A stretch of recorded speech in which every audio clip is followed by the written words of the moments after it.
cannot know it. God had to tell it, and He has told it in His revelation. So, should India not be more powerful, use its power to tell the world that this is not okay, actually, to enforce something which is not the truth? Because obviously there are two truths. Christianity says we have only the truth. Islam says, no, this is only the truth. So, and both of them put India down. They don't want that the world knows anything about India. So should India not stand up much stronger and tell them? About youth seeking truth, it's very natural for them, as you said. People have been told, this is the truth, this is a commandment. The best thing about India is this, even when the so-called divine entities came, they could not give us a commandment because Indians are full of questions. We were trekking in Tibet and we had people from over 40 countries, and one Indian person who lives in United States stood up to ask a question, and the question went on for over 8 minutes. Question inside a question, inside a question, inside a question, like that. All the other, Indians are okay, but the rest of the people are, what kind of question is this? Then I said, see, this is an Indian issue. We've spent thousands of years asking questions and questions and questions. We can make a question itself an hour long.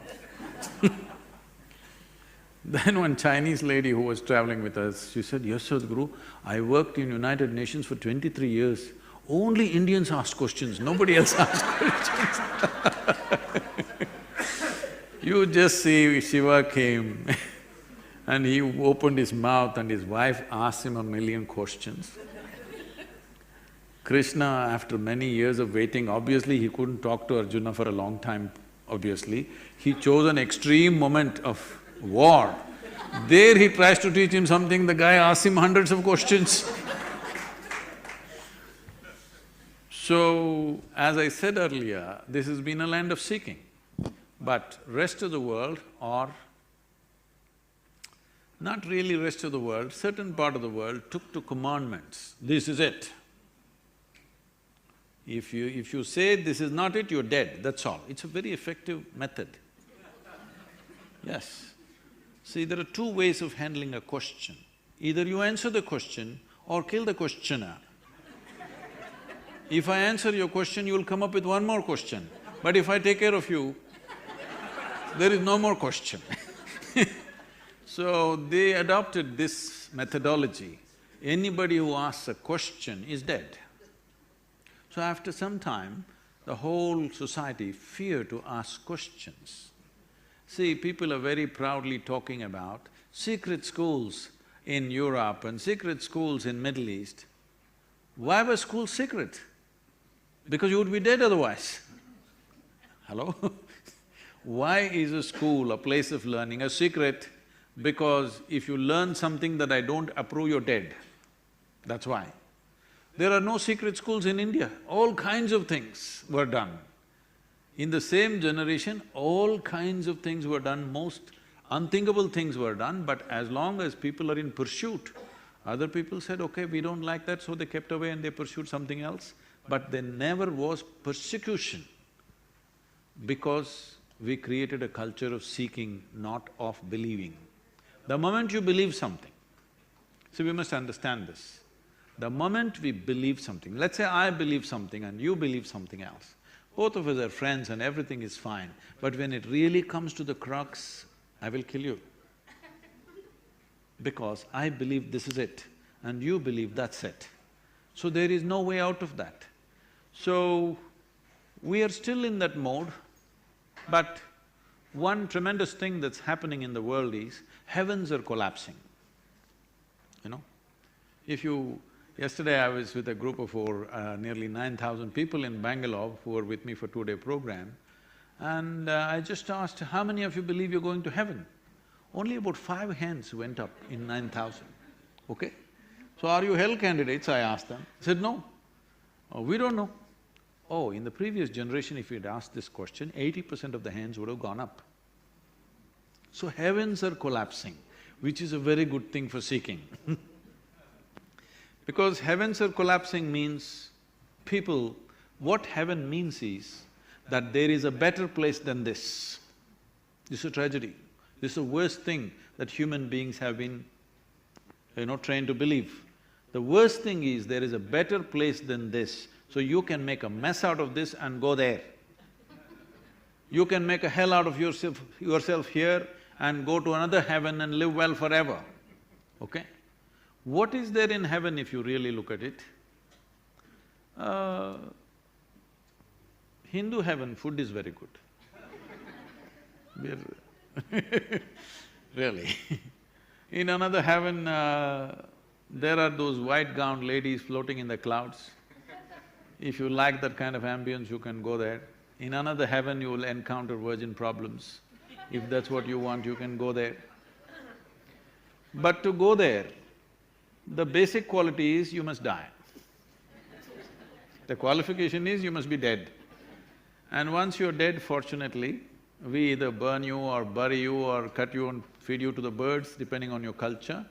One significant thing, ecologically significant thing that everybody will do is put their bodies back into the earth.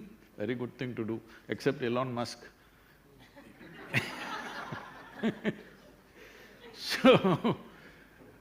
So you went to heaven, you don't have a body, you left your body here and went to heaven. Now what do you do with good food and virgins? So I'm saying, right now for the first time in the history of humanity, more number of human beings are beginning to think for themselves, especially women. 100 years ago, most women were not allowed to think. The whole structure of most societies in the world were such, they're just not allowed to think for themselves. For the first time, men and women are beginning to think. Whether thinking right or wrong is not the point, they're beginning to think. Once they begin to think, a logical structure evolves in their mind. Once a logical structure evolves in their mind, anything that's illogical will collapse. So heavens are collapsing.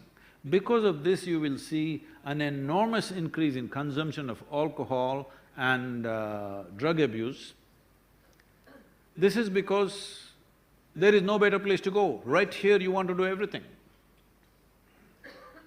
So you will see this rising, but at the same time, this is the time consciousness can also rise, because certain number of people will look inward as to what is the solution. So how much of the human population will we turn inward is the challenge of this generation. This is the challenge for which we live.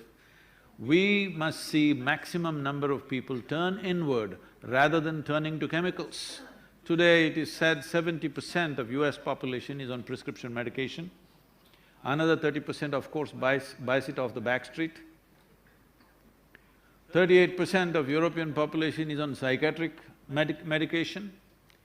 And the use of alcohol and drug is rising like never before. If you look at India as a society, in the last 25 years, it must have gone up by 10,000%. What do you say? There was a time when we were growing up, I've heard elders talking like this, in their house, they consume alcohol, we can't give our girls to them, They won't, marry those people in whose house there is use of alcohol. Today, if you don't serve alcohol, there's no wedding. In just a question of 25–30 years' time. So, it is not a moral issue. The problem is this, I'm not looking at it as a moral issue at all, because after all, everybody is seeking, you must understand this. Whether they're going to the bar or to the temple, the problem is just this, they are seeking for pleasantness and profoundness of life. Somebody thinks it's in the temple, somebody thinks it's in the bottle, but they're seeking the same thing. So the important thing is to make them see everybody seeking the same thing, but which is more sustainable, which will really work for us, is the thing. In the next 30 to 40 years' time, if we don't do the right things in the next 10 to 15 years' time, there is a window of somewhere between 15 to 30 years' time. In this, if we don't make a serious turnaround in the human consciousness, you will see 90% of humanity will be on chemicals. Already to grow food we use chemicals, to purify water we use chemicals, our air is full of chemicals, water is full of chemicals, and everybody is on some kind of medication. From children to old people, everybody is on medication. When everybody is on chemicals, then it's very hard to turn those human beings around. Before a large number of human beings or a huge percentage of human beings become chemically controlled, we must turn human consciousness around. This is the responsibility of this generation.